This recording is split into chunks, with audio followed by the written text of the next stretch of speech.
नमस्कार, news India देख रहे हैं आप और आपके साथ मैं हूं सुरभि तिवारी। मैं हूं आपके साथ पूजा मोहन पांडे। सुर्खियां अखबार की में हम आपको उन खबरों से करते हैं बाखबर जो कि आपके लिए महत्वपूर्ण है और जानना जरूरी कि आखिरकार खबर के पीछे की खबर क्या है। तो चलिए खबरों के सिलसिले की शुरुआत करते हुए सबसे पहले आपको बता दें, हरियाणा में लगातार तीसरी बार बीजेपी सरकार, नायब दूसरी बार मुख्यमंत्री बने। अमर उजाला समेत अलग अलग न्यूज़पेपर्स ने इस खबर को तरजीह दी है। हरियाणा के नए मुख्यमंत्री नायब सिंह सैनी ने लगातार दूसरी बार मुख्यमंत्री पद की शपथ ली है। नायब सिंह सैनी के साथ 13 मंत्रियों ने भी शपथ ली है। शपथ ग्रहण समारोह में पीएम मोदी और अलग अलग एनडीए शासित प्रदेशों के मुख्यमंत्री, उप मुख्यमंत्री और केंद्रीय मंत्री भी मौजूद रहे। शपथ ग्रहण के लिए पूरे शहर में स्वागत के पोस्टर लगाए गए। नायब सैनी को हरियाणा के राज्यपाल बंडारू दत्तात्रेय ने मुख्यमंत्री पद की शपथ दिलाई है।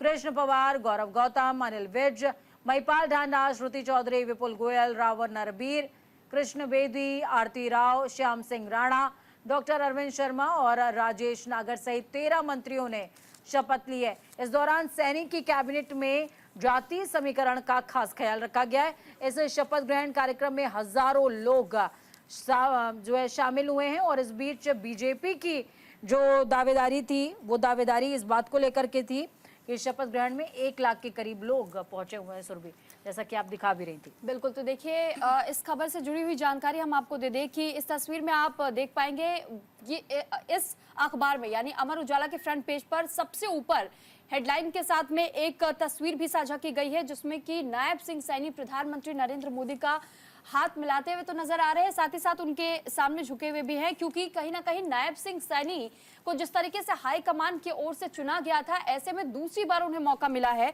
और साथ ही जानकारी आपको दे दें कि हरियाणा में बीजेपी ने इतिहास रचते हुए जब तीसरी बार सरकार बना ली तो नायब सिंह सैनी ने बृहस्पतिवार को दूसरी बार मुख्यमंत्री पद की शपथ ली।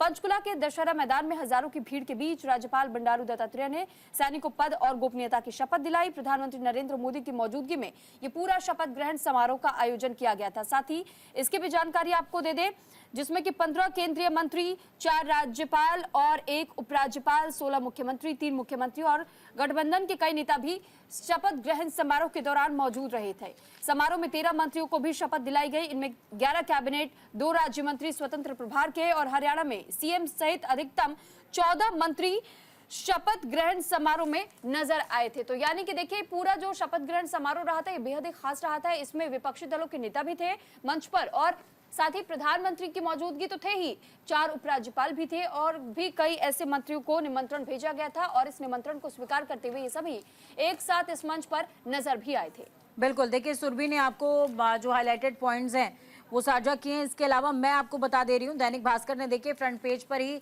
इस खबर को जगह दी है और इसमें 2 तरीके से इस खबर को प्रेजेंट किया गया है। नायब सिंह सैनी का शपथ ग्रहण समारोह हुआ। शपथ ग्रहण समारोह में मंत्रिमंडल में पहली बार 2 महिलाओं को तरजीह मिली है, इस बात का जिक्र किया गया है। और इसके अलावा चंडीगढ़ में जो एनडीए का शक्ति प्रदर्शन हुआ है उस बात को भी हाईलाइट किया गया है, क्योंकि एनडीए खेमे के जितने भी प्रतिनिधि शामिल हुए, चंडीगढ़ में सबसे पहले फोटो सेशन हुआ तो वही फोटो दैनिक भास्कर ने सबसे पहले वो डिस्प्ले में लगाई है। हरियाणा में शपथ ग्रहण, चंडीगढ़ में एनडीए का शक्ति प्रदर्शन। अब देखिए बहुत ही वेल तरीके से जो है यहाँ पर की पॉइंट्स कह सकते हैं कि नायब सिंह सैनी सरकार के कैबिनेट के की पॉइंट्स क्या हैं, क्योंकि देखिए जातीय समीकरण को साधा गया है, ये हम सभी जानते हैं। उसके अलावा महिला शक्ति, शिक्षा, संपत्ति, आयु, ये तमाम बातें भी हाईलाइट की गई हैं। महिला शक्ति यानी कि पहली बार भाजपा सरकार में 2 महिला मंत्री बनाई गई हैं। पिछले दोनों कार्यकाल में एक ही महिला मंत्री रही थी। शिक्षा 3 को छोड़ दें तो बाकी ग्रेजुएट हैं या फिर उससे ज्यादा पढ़े लिखे मंत्री हैं।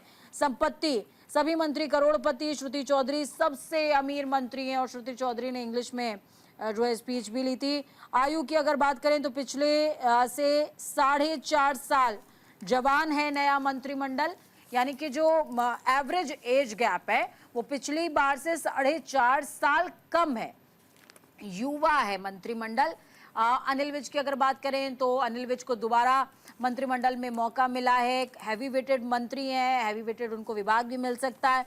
इसके अलावा 6 बार के सांसद और केंद्रीय राज्य मंत्री राव इंद्रजीत सिंह की बेटी आरती राव पूर्व मंत्री और राज्यसभा सांसद किरण चौधरी की बेटी श्रुति चौधरी, यानी कि मंत्रिमंडल में इस बार जो मंत्री बने हैं 13 मंत्री बने हैं, सभी करोड़पति हैं, 5 ओबीसी हैं इसमें से। और खास बात यह है कि 3 बेटों को तरजीह दी गई है, जो मंत्री हैं उनके बेटों को और बेटियों को भी तरजीह दी गई है। ये एक खास बात कैबिनेट में इस बार देखने को मिला है। तो बिल्कुल देखिए, हम हरियाणा को लेकर के चर्चा कर रहे थे और किस तरीके से अब तीसरी बार बीजेपी की सरकार सत्ता में वापसी कर चुकी है। नायब सिंह सैनी शपथ ग्रहण कर चुके हैं, उनके साथ साथ में कई मंत्रियों ने भी शपथ ग्रहण किया और इसी के साथ में अब बीजेपी जो तमाम दावे कर चुकी है, मैनिफेस्टो में भी जिन वादों को लेकर के जिक्र किया गया था और ये कहा गया था कि जब हमारी सरकार सत्ता में आएगी तो जो बचे हुए कार्य है उनको भी पूरा किया जाएगा। यहाँ तक कि इस बार युवाओं के रोजगार का भी ख्याल रखा जाएगा और साथ ही साथ ये भी माना गया था कि अब जो लंबे समय से मांग किसानों की ओर से की जा रही थी उनकी भी आपूर्ति करने का पूरा प्रयास किया जाएगा। तो यानी कि अब ये मान करके चलिए कि कैसे चाहे कानून व्यवस्था हो, रोजगार का मुद्दा हो या फिर किसानों का मुद्दा रहा हो, पहलवानों का मुद्दा रहा हो, ऐसे में हर मामले को शांत कराने की कोशिश की जाएगी। इससे पूरी तरीके से सुचारू रूप से सरकार को चलाने की कोशिश की जाएगी। जो जनता की नाराजगी थी उस नाराजगी को दूर करने का भी प्रयास ये सरकार इस बार करेगी। तो चलिए खबरों के सफर में आगे बढ़ते हैं। आशंकाओं के इस दौर में दुनिया को युद्ध नहीं बल्कि बुद्ध मिल सकता है, उसी में समाधान मिल सकता है। ये कौन कह रहा है? प्रधानमंत्री नरेंद्र मोदी। अमर उजाला समेत अलग अलग न्यूज़पेपर्स ने इस खबर को तरजीह दी है। प्रधानमंत्री नरेंद्र मोदी ने एक बार फिर दुनिया को भगवान बुद्ध का शांति संदेश दिया है। तो फिलहाल देखिए, अलग अलग अखबारों में आप इस खबर को देख पाएंगे और साथ ही ये जानकारी आपको दे दें कि भगवान बुद्ध का शांति संदेश दिया गया है। और अभी धम्म दिवस के मौके पर प्रधानमंत्री मोदी ने अपने संबोधन में कहा कि ये पवित्र दिन में हमें करुणा और सद्भावना की याद दिलाता है। इसी से हम दुनिया को और ज्यादा बेहतर बना सकते हैं। उन्होंने ये भी कहा है कि इससे पहले 2021 में कुशीनगर में भी ऐसा ही आयोजन हुआ था। मेरा सौभाग्य है उस आयोजन में भी मैं शामिल हुआ था। प्रधानमंत्री मोदी ने कहा कि भारत की बुद्ध में आस्था केवल अपने लिए ही नहीं बल्कि ये पूरी मानवता की सेवा का मार्ग है। उन्होंने ये भी कहा, मैंने यूएन में भी कहा था कि भारत ने विश्व को बुद्ध दिया है। शांति से बड़ा कोई भी सुख नहीं होता। दुनिया को युद्ध में नहीं बल्कि बुद्ध में ही समाधान मिलेगा। अभी भी पूरे विश्व को कहता हूं कि बुद्ध से सीखिए, युद्ध को दूर कीजिए। यानी देखिए, कहीं ना कहीं प्रधानमंत्री नरेंद्र मोदी ये कोशिश करते हैं, प्रयास करते हैं कि किस तरीके से तमाम लोगों को ये संदेश दे सके, यहाँ तक कि तमाम विश्व भर के लोगों को और साथ ही अलग अलग देशों को भी ये संदेश जारी कर सके कि आप बुद्ध के दिखाए हुए मार्ग पर चलिए, ना कि युद्ध के। तो देखिए, आशंकाओं के इस दौर में दुनिया को युद्ध नहीं बल्कि बुद्ध से उम्मीद है और बुद्ध ही मार्ग दिखाएंगे। ये प्रधानमंत्री नरेंद्र मोदी ने कोट किया है और ये पहली बार नहीं है। प्रधानमंत्री नरेंद्र मोदी और भारत हमेशा ही शांतिप्रिय देशों में से एक रहा है। अहिंसा परमो धर्मा का मंत्र लेकर हम हमेशा आगे बढ़े हैं और जब भी महात्मा गांधी का जिक्र होता है तो देखिए, उनके लिए तो कहा ही जाता है, दे दी हमें आज़ादी बिना खड़ग बिना ढाल, साबरमती के संत तूने कर दिया कमाल। तो देखिए, इस खबर को किस तरीके से रिप्रेजेंट किया गया है एक बार आपको बता देती हूँ। नरेंद्र मोदी ने दुनिया के कई क्षेत्रों में जारी युद्ध के बीच गुरुवार को भगवान बुद्ध की शिक्षाओं को अपरिहार्य बताया। दुनिया से युद्ध छोड़कर शांति का मार्ग प्रशस्त करने के लिए उनसे सीख लेने का आह्वान किया है। उन्होंने भारत में बुद्ध में आस्था को पूरी मानवता की सेवा का मार्ग भी करार दिया और कहा कि दुश्मनी कभी खत्म नहीं होती बल्कि ये मानवीय उदारता से खत्म होती है।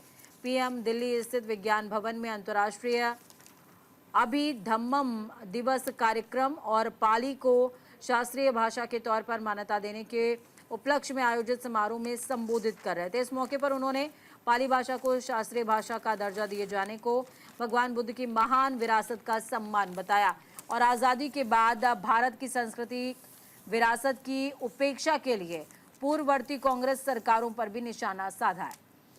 मोदी ने रूस, यूक्रेन, इजराइल, फिलिस्तीन और कुछ अन्य देशों के बीच जो युद्ध जारी है उस तरफ इशारा करते हुए कहा है कि 21वीं सदी में विश्व की भू राजनीतिक परिस्थितियों के चलते दुनिया कई अस्थिरताओं और आशंकाओं से घिरा हुआ है। उन्होंने कहा ऐसे में बुद्ध न केवल प्रासंगिक हैं बल्कि अपरिहार्य भी बन चुके हैं।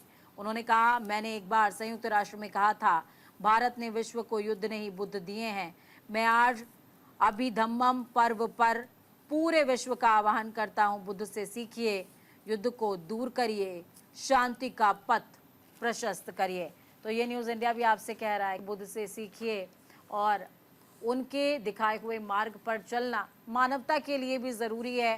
क्योंकि देखिए आज सुरभि हम अलग अलग तरह की खबरें पढ़ते हैं कि कितना ज़्यादा इंसान शॉर्ट टेम्पर्ड होता जा रहा है और बहुत जल्दी रिएक्ट करता है। तो हमें बुद्ध से ये भी सीखना चाहिए, क्योंकि बुद्ध को लेकर के एक किस्सा बहुत ज़्यादा फेमस है। उसमें कहा जाता है कि एक व्यक्ति जिसकी पत्नी बुद्ध की अनुयायी हो गई, उसके पति ने बहुत ऐतराज़ जताया और वो आया, बुद्ध को देखते ही उनके ऊपर थूक कर चला जाता है, लेकिन बुद्ध उसका जवाब नहीं देते हैं, वहाँ से चले जाते हैं।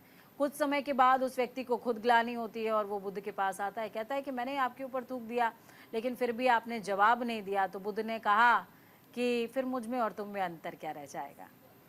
तो ये बुद्ध हैं और युद्ध से तो कोई निष्कर्ष निकलता नहीं है। खबरों में आगे बढ़ते हैं सुरभि। तो बिल्कुल देखिए, पीएम मोदी ने ये कहा कि राज्य सिर्फ खुद की ना सोचे, विकसित भारत के लिए बढ़ाना होगा तालमेल। अमर उजाला में इस खबर को जगह दी गई है। एनडीए के लगभग सभी मुख्यमंत्री और उनके उप मुख्यमंत्रियों ने चंडीगढ़ में आयोजित होने वाले आधे दिन के सम्मेलन में भाग लिया। ये कई सालों के बाद अपनी तरह का पहला सम्मेलन था और साथ ही ये जानकारी आपको दे दें कि फिलहाल देखिए, प्रधानमंत्री नरेंद्र मोदी हर राज्य को ये कहते हुए दिखाई देते हैं कि आप सिर्फ अपने राज्य का ना सोचें। तो राष्ट्रीय जनतांत्रिक गठबंधन के विभिन्न राज्यों के सीएम और डिप्टी सीएम ने इस सम्मेलन में राष्ट्रीय विकास पर चर्चा करी। बैठक में पीएम नरेंद्र मोदी भी मौजूद रहे, जिन्होंने इस सम्मेलन की कार्रवाई का मार्गदर्शन किया है। पीएम ने जोर दिया कि शासन के जरिए लोगों की समस्याओं का समाधान किया जाना चाहिए। पीएम ने कहा कि pro people pro governance P2G2 पर ध्यान केंद्रित करना चाहिए और इससे आगे बढ़ाना चाहिए। राज्य सिर्फ खुद की ना सोचें, विकसित भारत के लिए तालमेल बढ़ाना होगा, ये पीएम मोदी ने कहा है। तो फिलहाल प्रधानमंत्री इससे पहले भी हर राज्य को ये कह चुके हैं कि तालमेल राज्यों के साथ बना करके चले।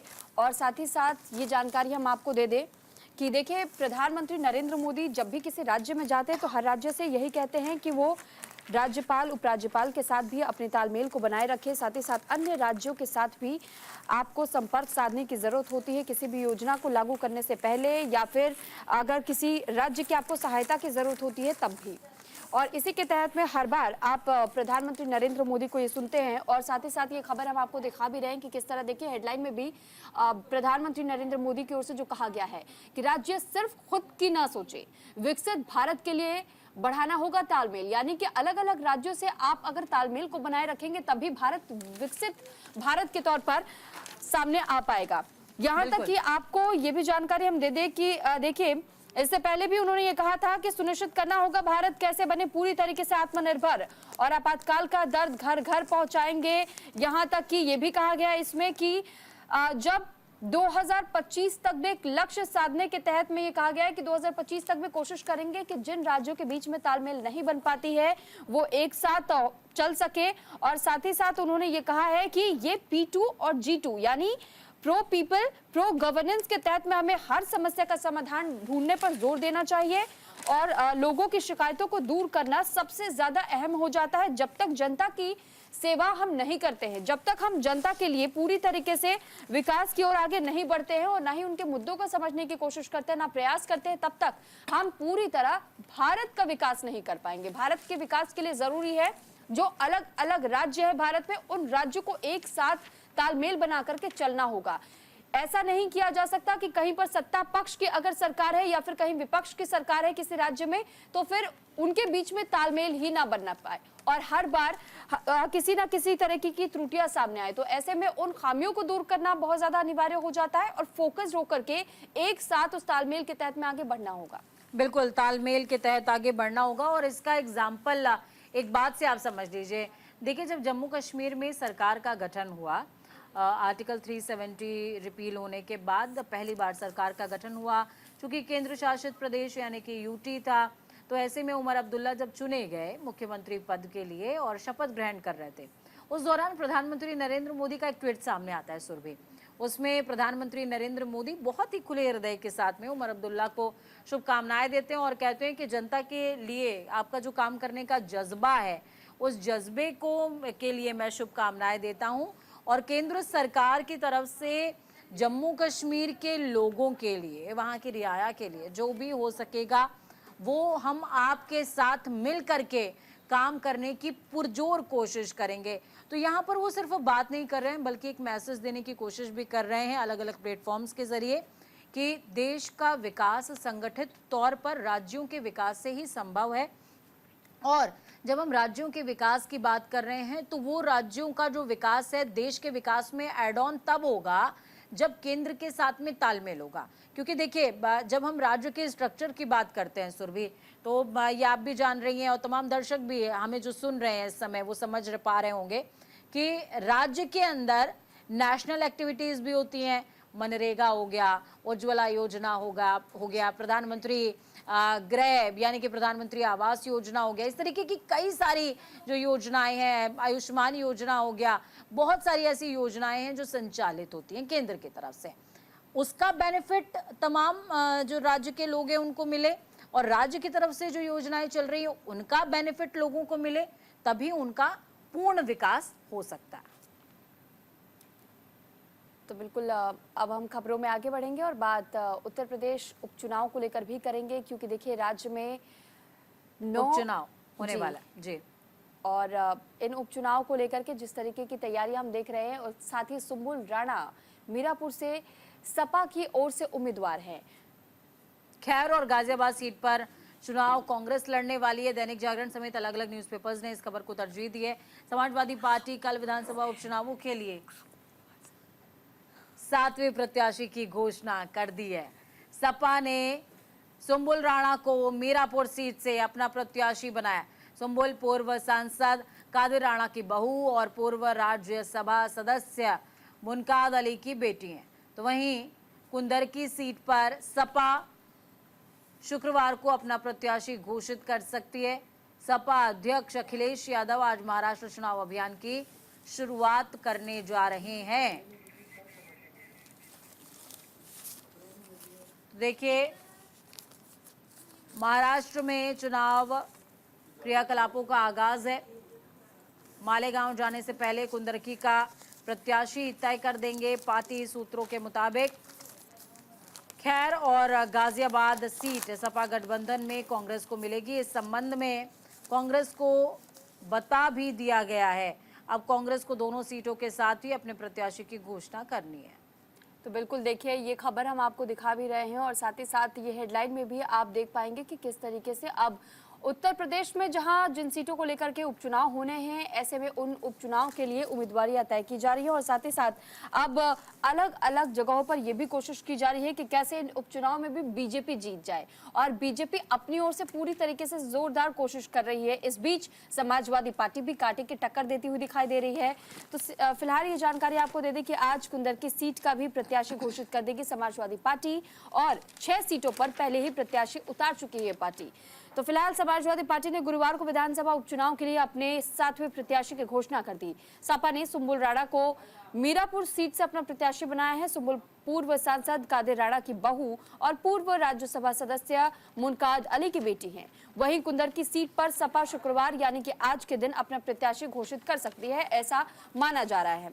सपा अध्यक्ष अखिलेश यादव शुक्रवार यानी आज ही के दिन महाराष्ट्र चुनाव अभियान की शुरुआत भी करने वाले हैं और इसी के तहत में ये माना जा रहा है कि दूसरी तरफ उनका पूरा फोकस उपचुनाव पर भी है, क्योंकि आपको याद होगा कि लोकसभा में समाजवादी पार्टी ने बेहतरीन प्रदर्शन किया था। तो ऐसे में अपनी जीत को लेकर के समाजवादी पार्टी बिल्कुल ही निश्चिंत नजर आ रही है और अब न केवल यूपी उपचुनाव, लेकिन अब समाजवादी पार्टी फोकस करना चाह रही है महाराष्ट्र के चुनाव पर भी और झारखंड के चुनाव पर भी। महाराष्ट्र चुनाव पर थोड़ा ज्यादा ध्यान देने की कोशिश समाजवादी पार्टी की ओर से की जा रही है, लेकिन देखना यह होगा कि महाराष्ट्र में क्या अपनी पकड़ उस हिसाब से मजबूत कर पाती है या नहीं, खाता खोलेगा या नहीं, प्रयास तो कोई भी कर सकता है। और क्योंकि वहां भी कांटे की टक्कर महायुति और महाविकास अघाड़ी के बीच में बताई जा रही है। बिल्कुल, और इस बीच देखिए इन्फॉर्मेशन ये भी है सुरभि की, समाजवादी पार्टी अगर महायुति में उसको जगह नहीं मिलती है 12 सीटों की, तो महाराष्ट्र में अकेले भी वो कैंपेनिंग करेगी और चुनाव भी लड़ने वाली है।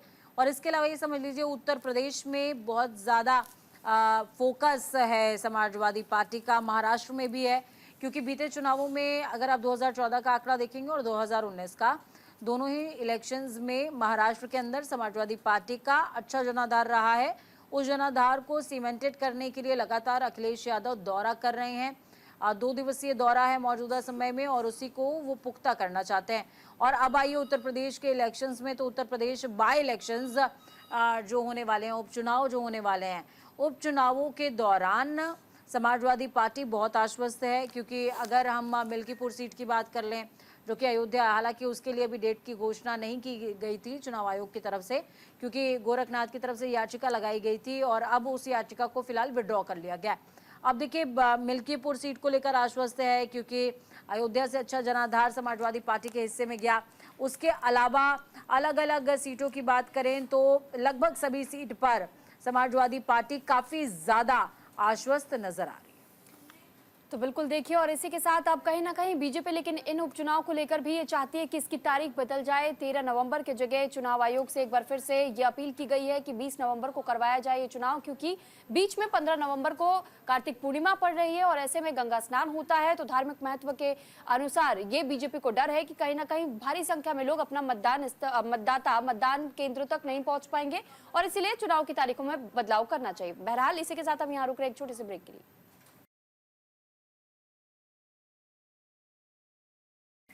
ब्रेक के बाद एक बार फिर से आप सभी का स्वागत है। असम में 25 मार्च को 1071 के बाद बांग्लादेश से आए सभी प्रवासी माने जाएंगे अवैध। दैनिक जागरण समेत अलग अलग न्यूज़पेपर्स ने इस खबर को जगह दी है। नागरिकता कानून की धारा 6A की संवैधानिकता पर सुप्रीम कोर्ट ने फैसला सुना दिया है। सुप्रीम कोर्ट की 5 जजों की संवैधानिक बेंच ने धारा 6A की संवैधानिकता को बरकरार रखा है। चीफ जस्टिस DY चंद्रचूड़ की अगुवाई वाली बेंच में justice Suryakant, justice MM Suresh, justice JB पाद्रीवाला और जस्टिस मनोज मिश्रा शामिल थे। बेंच के एकमात्र जज जस्टिस JB पाद्रीवाला ने ही धारा 6A को असंवैधानिक माना है। सुप्रीम कोर्ट ने कहा कि असम अकॉर्ड अवैध प्रवासियों की समस्या का राजनीतिक समाधान था, जबकि धारा 6A एक विधायी समाधान था। कोर्ट ने यह भी कहा कि असम की स्थानीय आबादी को ध्यान में रखते हुए प्रावधान करना सही था। तो देखिए, सुप्रीम कोर्ट के इस फैसले के कई मायने भी सामने आते हैं। सबसे पहले तो कुछ मूल बिंदु आपको बता दें। नागरिकता कानून की धारा 6A को संवैधानिक ठहराया गया है और 4-1 के बहुमत से फैसला सामने आया है। CJI ने यह कहा कि घुसपैठियों का प्रवाह रोकने के लिए लाई गई थी धारा 6A। असम समझौता घुसपैठ से निपटने का राजनीतिक और धारा 6A विधायी समाधान था। सुप्रीम कोर्ट के फैसले के जो मायने निकलते हैं ये भी जान लीजिए। जो लोग 1 जनवरी 1966 से पहले पूर्व पाकिस्तान यानी वर्तमान में बांग्लादेश से असम आए हुए थे, उन्हें स्वतः नागरिकता मिलेगी। और जो लोग 1 जनवरी 1966 के बाद और 25 मार्च 1971 के बीच आए हैं, वे धारा 6A में दी गई योग्यता शर्तें पूरी करने पर ही नागरिकता ले सकेंगे। यानी शर्तों को पहले पूरा करना होगा। जो लोग 25 मार्च 1971 के बाद असम आए हैं, उन्हें इस कानून का कोई संरक्षण नहीं मिलेगा और वे सब अवैध प्रवासी यानी घुसपैठे के तौर पर माने जाएंगे। वे सब अवैध प्रवासी के तौर पर करार दिए जाएंगे और उसके बाद उन्हें चिन्हित करके वापस डिप्लॉय कर दिया जाएगा उन्हीं के देश में जहां से वो वापस आए, जहां से वो भारत आए थे। और इसी के तहत में सुप्रीम कोर्ट ने एक बड़ा फैसला दिया है।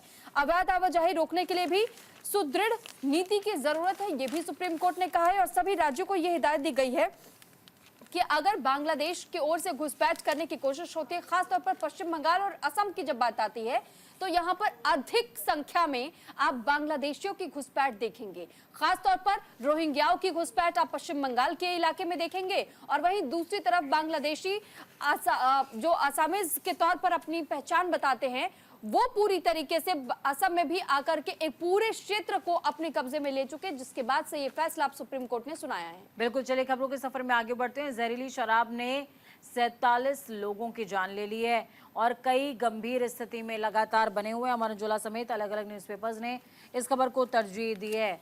तो देखिए, बीती शाम बिहार में मौत का तांडव हुआ और इस मौत के तांडव में कई घरों के चिराग बुझ गए। तो सिवान और सारण के 16 गांवों में जहरीली शराब पीने से एक महिला समेत 29 लोगों की जान चली गई, जबकि मरने वालों में सिवान के 25 और सारण के 4 लोग शामिल बताए गए। इनमें से कई लोग शव का अंतिम संस्कार भी कई लोगों ने कर दिया है। वहीं करीब 60 से ज्यादा लोगों की हालत अभी भी गंभीर बताई जा रही है, यानी कि अस्पतालों में भर्ती है। और ये कोई पहला मामला नहीं है जब बिहार से इस तरीके का कोई मामला सामने आया होगा। आपको याद होगा कि कैसे शराबबंदी के बावजूद भी कच्ची शराब का मामला कई बार वहां से सामने आ जाता है। यहाँ तक कि जहरीली शराब कैसे बना करके लोगों तक पहुंचाने का काम किया जाता है और लोग इनका सेवन भी करते हैं। और ऐसे में फिर लोग या तो अस्पताल पहुंचते हैं या तो शमशान घाट पहुंचते हैं। और ऐसे में बार बार सरकार की ओर से अपील की जाती रही है कि आप शराब छोड़ दीजिए। और साथ ही साथ इसी के तहत में शराबबंदी की घोषणा की गई थी। बावजूद इसके किस तरह वहां पर कच्ची शराब बनाई जा रही है, जहरीली शराब बनाई जा रही है, लोगों के बीच परोसी भी जा रही है। चलिए एक बार मैं आपको ये खबर बता देती हूँ क्या कुछ इसमें आंकड़ा है। खास बात ये है सुरभि, देखिए अलग अलग न्यूज़पेपर्स ने आंकड़ा जो जान जाने वालों का है वो अलग अलग बता रखा है। जैसे कि हमने अभी बताया आपको, अमर उजाला ने 47 का आंकड़ा दिया हुआ है, लेकिन मेरे हाथ में दैनिक भास्कर है। दैनिक भास्कर ने ये आंकड़ा 51 मौतों का बताया हुआ है, यानी कि जिसके पास जब वो खबर लिख रहे होंगे उस दौरान जैसा जैसा आंकड़ा आता गया उन्होंने उस हिसाब से इसको अपडेट किया है। चलिए, बिहार के सिवान सारण में जहरीली शराब पीने से मौतों का सिलसिला जारी है। गुरुवार को 24 और लोगों की मौत हो गई। मौत का आंकड़ा 51 पहुंच गया। सिवान में 16 और मौतें हुई हैं, जबकि सारण में 8 लोगों की जान गई। सिवान में अब तक 39 और सारण में 12 लोगों की जान जा चुकी है। एसआईटी ने अब तक 10 लोगों को गिरफ्तार किया। पुलिस के मुताबिक गिरफ्तार सभी लोग शराब के धंधे में संलिप्त थे और उन्हीं की ओर से शराब की बिक्री और सप्लाई की गई थी। सिवान जिलाधिकारी मुकुल कुमार गुप्ता ने 20 लोगों की मौत की पुष्टि की। उन्होंने बताया 63 लोग बीमार थे, 13 को पीएमसीएच भेजा गया है। 30 लोगों को ठीक होने के बाद अस्पताल से छुट्टी दे दी गई। जिले के 3 थाना क्षेत्र भगवानपुर, बसंतपुर और लकड़ी नबीगंज में जहरीली शराब की वजह से मौत का तांडव देखने को मिला है। तो चलिए खबरों के सफर में आगे बढ़ेंगे, आपको अगली खबर से रूबरू कराएंगे। सुरभि, तो शिक्षा पर बात, मनीष सिसोदिया के साथ आपका शिक्षा संवाद शुरू किया गया। यह खबर आपको अलग अलग अखबारों में देखने को मिल जाएगी। दिल्ली के पूर्व उप मुख्यमंत्री मनीष सिसोदिया ने कल पटपड़गंज विधानसभा से शिक्षा पर बात मनीष सिसोदिया के साथ कार्यक्रम की शुरुआत की थी। तो फिलहाल ये जानकारी हम आपको दे रहे हैं कि किस तरीके से अलग अलग अखबारों में इस खबर को आप पढ़ पाएंगे, देख पाएंगे। और साथ ही साथ ये भी हम आपको बता दें कि दरअसल मनीष सिसोदिया हर बार ये प्रयास करते हैं कि कैसे बच्चों तक अच्छी शिक्षा पहुंच पाए और दिल्ली के विकास में एक बड़ा योगदान शिक्षा का भी मानती है आम आदमी पार्टी, जिस कारण हर बार ये कोशिश की जाती है कि स्टूडेंट्स तक बिल्कुल अच्छे स्तर की शिक्षा उन्हें मुहैया कराई जा सके। तो बिल्कुल देखिए, इस बीच इसके तहत उन्होंने पटपड़गंज विधानसभा क्षेत्र में स्थित दिल्ली सरकार के स्कूलों में पढ़ रहे बच्चों के करीबन 500 अभिभावकों से संवाद किया और उनसे सरकारी स्कूलों में और क्या सुधार किया जा सकता है इस पर बातचीत की है। देखिए, आम आदमी पार्टी के एजेंडे में 3 चीज़ें प्रमुखता से रहती हैं। सबसे पहला, मूलभूत सुविधाओं में अगर हम इलाज की बात करें, इलाज रहता है, शिक्षा रहता है। तो शिक्षा पर फोकस है आम आदमी पार्टी का दिल्ली चुनावों से पहले, और संजय सिंह ने इसी प्राथमिकताओं में इस सबसे बड़ी प्राथमिकता का आगाज कर दिया है। संवाद के जरिए अभिभावकों से संवाद शुरू किया है। आपको ये लग सकता है कि शिक्षा के स्तर पर बातचीत की जाएगी और भी तमाम चीजें होंगी, लेकिन अगर इसके आप पूरे ग्राउंडिंग को देखेंगे तो अभिभावकों से बातचीत, उनसे ये समझना कि आखिरकार शिक्षा के स्तर में किस तरीके से सुधार किया जाए और क्या नवाचार हो सकते हैं, डायरेक्टली और इनडायरेक्टली ये वोट बैंक को और ज्यादा मजबूती देना है। इसी वजह से संवाद का ये जो कार्यक्रम है ये अलग अलग विधानसभाओं में आयोजित किया जा रहा है और इस दौरान संजय सिंह के साथ में मनीष सिसोदिया भी मौजूद रहे हैं। मनीष सिसोदिया जो कि पहले डिप्टी सीएम के पद पर मौजूद थे। इस दौरान उन्होंने भी इस बात का जिक्र किया कि किसी भी राज्य के विकास के लिए, राज्य में समाज के विकास के लिए बहुत ज़्यादा ज़रूरी है कि शिक्षा के स्तर में सुधार होना ही चाहिए। तो चलिए खबरों के सफर में आगे बढ़ते हैं। हिंदू स्वाभिमान यात्रा को लेकर बोले हैं गिरिराज सिंह। कहा ये यात्रा गैर राजनीतिक है, इससे बीजेपी और जेडीयू का लेना देना नहीं है। दैनिक भास्कर समेत अलग अलग न्यूज़पेपर्स ने इस खबर को तरजीह दी है। केंद्रीय मंत्री गिरिराज सिंह की हिंदू स्वाभिमान यात्रा आज से शुरू हो जाएगी। तो पहले चरण में ये यात्रा सीमांचल में भागलपुर से शुरू होकर के कटिहार, पूर्णिया, अररिया और 22 अक्टूबर को किशनगंज पहुंच करके खत्म होगी। हिंदू जन जागरण और एकजुटता का लक्ष्य लेकर के सीमांचल के इलाके में गिरिराज सिंह की यात्रा को लेकर के सियासी उबाल पैदा हो चुका है। भागलपुर से शुरू होने वाली ये यात्रा 19 अक्टूबर को कटिहार पहुंचेगी और इसके बाद 20 अक्टूबर को पूर्णिया, 21 अक्टूबर को अररिया होते हुए 22 अक्टूबर को किशनगंज पहुंचेगी। इन मुस्लिम बहुल इलाकों में गिरिराज सिंह की यात्रा का राजनीतिक उद्देश्य समझा जा सकता है। इसको लेकर सियासी पारा इस वक्त चढ़ा हुआ है। गिरिराज सिंह की इस यात्रा को लेकर विपक्ष पहले से ही हमलावर है। आज गिरिराज सिंह बेगूसराय से संत दीपांकर के नेतृत्व में भागलपुर के लिए रवाना हुए। हिंदू स्वाभिमान यात्रा को लेकर केंद्रीय मंत्री गिरिराज सिंह ने साफ कहा है कि इस यात्रा का पार्टी में कोई मतलब नहीं है। उन्होंने ये भी कहा कि उनकी यात्रा बीजेपी और पार्टी के बैनर तले नहीं है। इस दौरान गिरिराज सिंह ने कांग्रेस पर भी हमला बोला, साथ ही वक्फ बोर्ड पर भी तंज कसा है और ये कहीं ना कहीं इशारा है। और गिरिराज सिंह को आप पहले भी सुन चुके होंगे कि कई बार उन्होंने इस बात का जिक्र किया है कि जब भारत का जिक्र आता है तो भारत को हिंदू राष्ट्र के तहत ही देखा जाता है और जो हिंदू राष्ट्र बनाने का सपना या जो संकल्प भारतीय जनता पार्टी लेकर के आई थी उस ओर जहां प्रयास किए जा रहे हैं, तो दूसरी तरफ उन्होंने इस बार इस स्वाभिमान यात्रा को लेकर ये जरूर स्पष्ट किया है कि लेकिन ये यात्रा पार्टी के बैनर तले नहीं होगी, यानी वो निजी तौर पर इस यात्रा की देखरेख करेंगे। और साथ ही उन्होंने ये भी कहा है कि हर उस जगह जहां मुस्लिम बहुल इलाके हैं उन जगहों से यात्रा निकलेगी, क्योंकि अब तक कई बार ऐसी खबरें देखने को मिल चुकी है। जब भी ऐसी कोई शोभा यात्रा निकलती है तो फिर ऐसे इलाकों में ज्यादातर पत्थरबाजी की घटनाएं या तो सामने आती है या तो हिंसात्मक खबरें सामने आती है और इसी को जानने और समझने के तहत में ये यात्रा वो निकालना चाह रहे हैं। तो देखिए गिरिराज सिंह सीधे तौर पर बीजेपी के फायर ब्रांड नेता हैं और समय समय पर वो इस तरीके के बयान देते रहते हैं, इसमें कोई दुराई नहीं है। और गिरिराज सिंह ने एक बार फिर से बिहार में इस तरीके के बयान के जरिए, यात्रा के जरिए आगाज कर दिया है सेंट्रलाइजेशन का, वोटों के केंद्रीकरण का। लेकिन गिरिराज सिंह इस बात को भी बहुत अच्छे से जानते हैं कि बहुत हद तक बिहार और झारखंड के कुछ आसपास एरियाज में जो वोट बैंक है वो सेकुलर भी है और साथ में सेंट्रलाइज्ड भी है, यानी कि हिंदूवादी भी है। तो ऐसे में बीजेपी को वोटों को सेंट्रलाइज भी करना है, साथ में सेंट्रलाइज करने के साथ साथ अपने वोट बैंक को जो कि सहिष्णु है, यानी कि जो कि सेकुलर है, उसको भी बचा करके रखना है। उस दिशा में गिरिराज सिंह ने ये कदम उठा दिया है और गिरिराज सिंह सेफ साइड लेकर के चल रहे हैं। उन्होंने कहा है कि मंत्री होने के नाते, सांसद होने के नाते क्षेत्र में मैं इस यात्रा का आगाज कर रहा हूं, यात्रा को निकाल रहा हूं, इससे पार्टी का कुछ लेना देना नहीं है, ये मेरा अपना व्यक्तिगत स्टैंड है। लेकिन सोचिए जब व्यक्ति कोई सरकार से जुड़ा होता है तो उसका क्या अपना कोई पर्सनल स्टैंड होता है क्या, या फिर सरकार के पक्ष के एजेंडे को ही वो संचालित कर रहा है। खबरों के सफर में आगे बढ़ते हैं। बहराइच के रामगोपाल हत्याकांड में मुठभेड़ के बाद मुख्य आरोपी सहित 5 लोगों को गिरफ्तार किया गया है। दैनिक जागरण समेत अलग अलग न्यूज़पेपर्स में इस खबर को तरजीह दी गई। यूपी के बहराइच जनपद के महाराजगंज में मूर्ति विसर्जन जुलूस में डीजे को लेकर हुए बवाल में मंदसौर निवासी रामगोपाल मिश्रा की गोली मारकर हत्या कर दी गई और इस पूरे मामले में पुलिस ने 5 और लोगों को गिरफ्तार कर लिया है।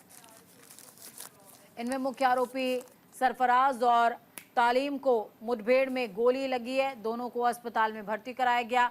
तो वहीं सपा अध्यक्ष अखिलेश यादव ने बहराइच में रामगोपाल मिश्रा के आरोपियों के एनकाउंटर पर सवाल खड़े कर दिए हैं। राम गोपाल मिश्रा की पत्नी रोली मिश्रा ने वीडियो जारी करके न्याय की मांग भी की है। तो बिल्कुल देखिए, ये नवभारत टाइम्स में मैं इस अखबार की कटिंग भी दिखा रही हूँ और बिल्कुल फ्रंट पेज पर आपको ये अखबार की कटिंग में दिखाई देगा कि किस तरीके से बहराइच में जब राम गोपाल के हत्याकांड को अंजाम दिया गया था, इसमें अब तक 5 गिरफ्तारियां हो चुकी हैं। आपको ये भी जानकारी दे दें कि मुठभेड़ की खबर भी सामने आई थी, एनकाउंटर की खबर भी सामने आई थी और 2 आरोपियों के पैर में गोली लगी थी। दरअसल यूपी पुलिस ने रामगोपाल मिश्रा, जो कि 22 वर्षीय बताया जा रहा था, और उसकी हत्या में कथित रूप से शामिल 5 लोगों को मुठभेड़ के बाद से गुरुवार को ही गिरफ्तार कर लिया था, यानी बीते कल का जिक्र हम कर रहे हैं। साथ ही रामगोपाल की मूर्ति विसर्जन के दौरान बहराइच जिले में गोली मारकर हत्या की गई थी। मुठभेड़ के दौरान 2 आरोपियों के पैर में गोली लगी। मुठभेड़ भारत नेपाल बॉर्डर पर हुई। गिरफ्तार लोगों के नाम मोहम्मद फहीम, मोहम्मद तालिब उर्फ सबूल, मोहम्मद सरफराज, अब्दुल हमीद और मोहम्मद अफजाल बताए गए हैं। साथ ही बहराइच की एसपी वृंदा शुक्ला ने इस बात की जानकारी भी दी कि आरोपी नेपाल भागने की फिराक में थे और इसी वजह से नेपाल भारत बॉर्डर पर ही इन्हें मुठभेड़ में ढेर करने की कोशिश की गई। हालांकि इनके पैर में गोली लगी है, इन्हें जिंदा बिल्कुल पकड़ा गया है। और साथ ही साथ ये जानकारी आपको दे दें कि इस पूरे मामले को लेकर के अब राजनीतिक पारा और ज्यादा सरगर्मियों के साथ में बढ़ने लगा है। तो देखिए, सुरभि ने आपको खबर दिखाई, उसके साथ ही मैं भी आपको ये खबर दिखा रही हूँ, जिसमें आप देख पाएंगे बहराइच हिंसा में 5 लोग गिरफ्तार हुए हैं। पुलिस की गोली से 2 घायल हो गए। नेपाल भागने की फिराक में सभी थे, लेकिन फिलहाल मुठभेड़ में घायल कर दिया गया और गिरफ्तार किया गया। देखिए, रोली मिश्रा की वीडियो का जिक्र खबर के दौरान हमने आपसे किया। रोली मिश्रा का वो वीडियो हमने इस बुलेटिन के जस्ट पहले सुरभि सुनवाया भी था, जिसमें रोली मिश्रा साफ तौर पर ये कहती नजर आ रही हैं कि अधिकारियों ने बाकायदे उनसे बातचीत करी और कहा कि जो हश्र तुम्हारे पति का हुआ, ठीक उसी लहजे में ही हम जवाब देंगे, लेकिन वो जवाब उनको मिला नहीं है। मैसी तहसील के महाराजगंज कस्बे में दुर्गा प्रतिमा विसर्जन जुलूस के दौरान रविवार को पथराव और रामगोपाल मिश्रा की हत्या के 5 मुख्य आरोपियों को पुलिस ने बृहस्पतिवार को गिरफ्तार कर लिया है। सभी नेपाल भागने की फिराक में थे। हत्या में इस्तेमाल हथियार की बरामदगी के दौरान सरफराज और तालीम ने पुलिस टीम पर फायरिंग कर दी। जवाबी कार्रवाई में दोनों के पैर में गोली लगी है। उन्हें सीएचसी नानपारा और फिर मेडिकल कॉलेज में भर्ती कराया गया। तो वहीं बुधवार को गिरफ्तार आरोपी मोहम्मद दानिश उर्फ राजा को जेल भेज दिया गया है। बृहस्पतिवार को पुलिस ने पथराव और हत्या के मुख्य आरोपी अब्दुल हमीद और उनके बेटे सरफराज उर्फ रिंकू और फहीम के साथ तालीम उर्फ सबलू मोहम्मद अफजल को गिरफ्तार कर लिया है। तो देखिए, लगातार इस तमाम घटनाक्रम में गिरफ्तारियां चल रही हैं, एनकाउंटर्स भी हो रहे हैं और विपक्ष सवाल भी उठा रहा है कि आखिरकार ये जो एनकाउंटर है वो नाकामी छुपाने के लिए सरकार कर रही है। देखिए, इसमें अखिलेश यादव का यहाँ पर बाराबंकी में उन्होंने बयान दिया था, उसको भी यहाँ पर कोट किया गया। अखिलेश यादव, सपा प्रमुख अखिलेश यादव ने कहा, प्रदेश भर में लगातार बहराइच जैसी घटनाएं हो रही हैं। सरकार अपनी नाकामी छुपाने और डराने के लिए एनकाउंटर करा रही है। एनकाउंटर और हाफ एनकाउंटर की नई परिभाषाएं सरकार ने बनाई है। अगर एनकाउंटर से ही कानून व्यवस्था में सुधार हो रहा होता तो आज प्रदेश की कानून व्यवस्था और राज्यों से अच्छी होती, ये कहा है अखिलेश यादव ने। चलिए, खबरों के सफर में आगे बढ़ते हैं। भारत माता के जय के नारे के साथ तिरंगे को 21 बार देनी होगी सलामी। दैनिक जागरण समेत अलग अलग न्यूज़पेपर्स ने इस खबर को तरजीह दी है। दैनिक जागरण ने हालांकि इसको पेज नंबर 12 में तरजीह दी है और अमर उजाला ने जो है इस खबर को अपने तरीके से न्यूज़पेपर में जगह दी है। मध्य प्रदेश हाई कोर्ट ने पाकिस्तान के समर्थन में नारे लगाने वाले आरोपी को अनोखी शर्त पर जमानत दे दी है।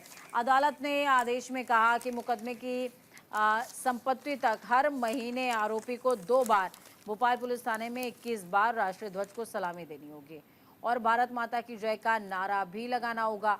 जस्टिस DK पालीवाल ने आदेश में कहा, आरोपी को कुछ शर्तें लगाकर जमानत पर रिहा किया जा सकता है ताकि उसमें उस देश के प्रति जिम्मेदारी और गर्व की भावना पैदा हो जिसमें वो पैदा हुआ है और रह रहा है। तो फिलहाल अदालत ने आरोपी को महीने के पहले और चौथे मंगलवार को राष्ट्रीय ध्वज को सलामी देने और भारत माता की जय का नारा लगाने का आदेश दिया है। आरोपी फैजान को 50,000 रुपए के बॉन्ड पर जमानत दी गई है। तो बिल्कुल देखिए, ये हम आपको दैनिक जागरण में इस खबर को दिखा भी रहे हैं और इस खबर को जगह दी गई है। साथ ही जानकारी आपको दे दें कि भारत माता की जय के नारे के साथ में तिरंगे को 21 बार सलामी देने के लिए कहा गया है। पाकिस्तान के समर्थन में नारा लगाने वाले अब अगर हाईकोर्ट पे दोबारा पहुंचते हैं तो हाईकोर्ट की तरफ से आदेश दिया गया है कि हर उस पर कार्रवाई, उस शख्स पर कार्रवाई होनी चाहिए जो इस तरीके की घटनाओं को अंजाम देते हैं। और साथ ही अगर वो पाकिस्तान के समर्थन में नारा लगाते हैं तो फिर सशर्त जमानत मिलने के बाद भी इनसे ये कहा जाएगा कि आप भारत माता के जय के नारे लगाइए, 21 बार आपको सलामी भी देनी होगी। जेल से बाहर आकर थाना पहुंचे फैजल ने ये कहा था कि मुझे अपने किए पर पछतावा है।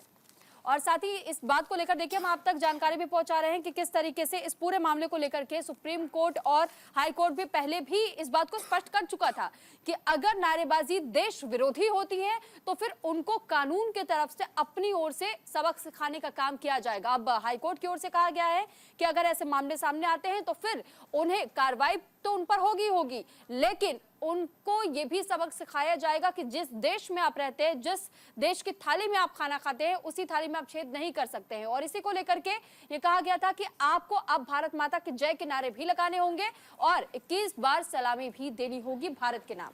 तो चलिए खबरों के सफर में आगे बढ़ते हैं। हॉटस्पॉट से बाहर निकला है प्रदूषण, कई इलाकों की हवा बेहद खराब दर्ज की गई है। एनबीटी समेत अलग अलग न्यूज़पेपर्स ने इस खबर को तरजीह दी। राजधानी में प्रदूषण का स्तर काफी ज्यादा बढ़ा हुआ नजर आ रहा है। ये सीजन का सबसे ज्यादा प्रदूषित दिन रहा। AQI बढ़ते हुए बेहद खराब के करीब पहुंच गया है। पूर्वानुमान के मुताबिक 20 अक्टूबर को प्रदूषण की स्थिति बेहद खराब हो सकती है। ऐसे में अब ग्रैब 2 भी जल्द लगने की संभावना है। ग्रैब 2 के तहत डीजल जनरेटरों पर रोक जैसी पाबंदियां लगाई जाती हैं। आपको बताते चलें कि बीते दिन दिल्ली का AQI 285 रहा है, फरीदाबाद का 148, गाजियाबाद का 252, ग्रेटर नोएडा का 248, गुरुग्राम का 178 और नोएडा का 242 रहा। 11 जगहों पर प्रदूषण का स्तर बेहद खराब रहा। इनमें विवेक विहार का AQI 332, शादीपुर में 338, पंजाबी बाग की अगर बात करें 321, पटपड़गंज में 352, नरेला में 315, मुंडका का 383। इसी के समेत अलग अलग जगहों का जो प्रदूषण का स्तर रहा है वो बहुत अलग और बहुत ज़्यादा रहा है। तो मैं एक बात का जिक्र करती हूँ कि घर पे एयर प्योरीफायर लगाइए, क्योंकि प्रकृति और पेड़ का संरक्षण तो आप कर नहीं पाएंगे। इस बात को दोबारा दोहरा रही हूँ, आर्टिफिशियल हवा में सांस लेनी है या फिर प्रदूषित हवा में सांस लेनी है, ये हमें डिसाइड करना है। खबरों के सफर में आगे बढ़ते हैं। रविवार को दिल्ली में हाफ मैराथन होने वाली है। साउथ और नई दिल्ली में कई रास्ते बंद रहने वाले हैं। हाफ मैराथन के चलते जाम से बचने के लिए एडवाइजरी जारी कर दी गई है। दैनिक जागरण समेत अलग अलग न्यूज़पेपर्स ने इस खबर को तरजीह दी है। तो फिलहाल रविवार की सुबह दिल्ली हाफ मैराथन का आयोजन होने जा रहा है। इसमें करीबन 35 से 40 हज़ार लोगों के शामिल होने की आशंका है। तो फिलहाल देखिए, बात को लेकर जानकारी हम आपको दे रहे हैं कि अलग अलग कैटेगरी में 3-4 तरह की रेस आयोजित की जाएगी और एलीट कैटेगरी की मुख्य हाफ मैराथन और open half marathon Jawaharlal Nehru stadium से शुरू होकर के वहीं पर खत्म हो जाएगी। जबकि 10 किलोमीटर वाली ओपन मैराथन नई दिल्ली में कनॉट प्लेस से सटे संसद मार्ग से शुरू होगी और मैराथन में हिस्सा लेने के लिए तड़के सुबह 4 बजे से ही लोग जवाहरलाल नेहरू स्टेडियम और पार्लियामेंट स्ट्रीट पहुंचने शुरू हो जाएंगे। तो यहाँ कई तरह के मनोरंजन कार्यक्रम भी आयोजित होने जा रहे हैं। मैराथन साउथ और नई दिल्ली के क्राइम प्रमुख रास्तों से होकर के गुजरेगी।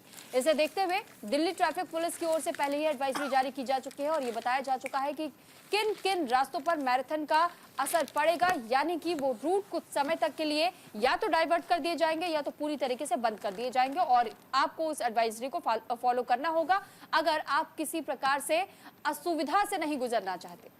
तो देखिए, ये खबर में मैं आपको दिखा रही हूँ, प्लीज इस टंकी को अवॉइड कीजिए, लेकिन खबर पर ध्यान रखिए।